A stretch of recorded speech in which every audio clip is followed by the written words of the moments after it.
One of the great things about America's democracy is we have a vigorous, sometimes bitter, political contest.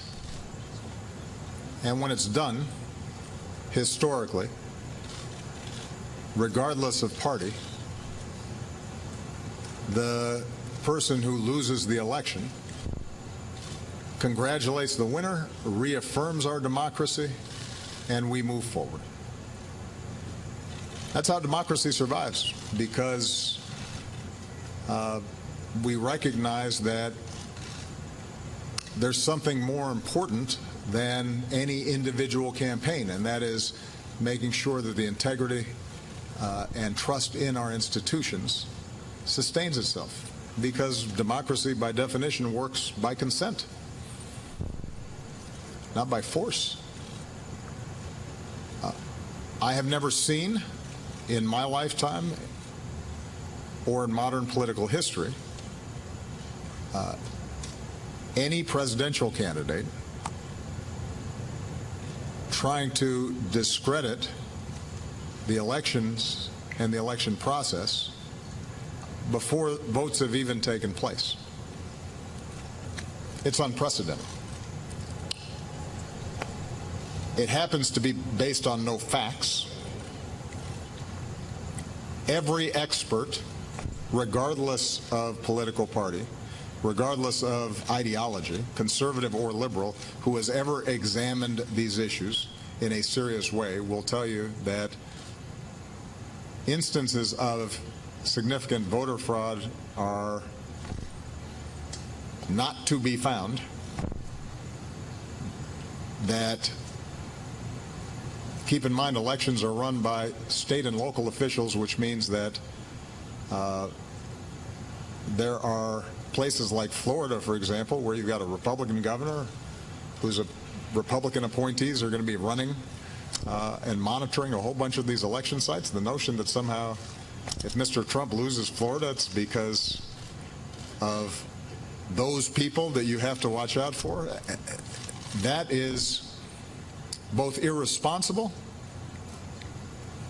and, by the way, doesn't really show the kind of leadership and toughness that you'd want out of a president. If you start whining before the game's even over, if whenever things are going badly for you and you lose, you start blaming somebody else, then you don't have what it takes to be in this job. Because there are a lot of times when things don't go our way or my way. That's okay. You fight through it. You work through it. You try to accomplish your goals.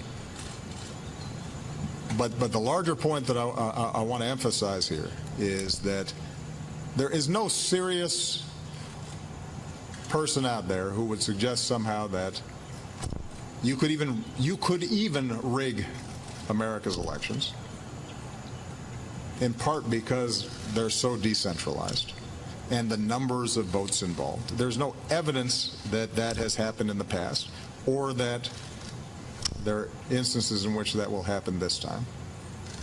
And so I'd advise Mr. Trump to stop whining and go try to make his case to get votes.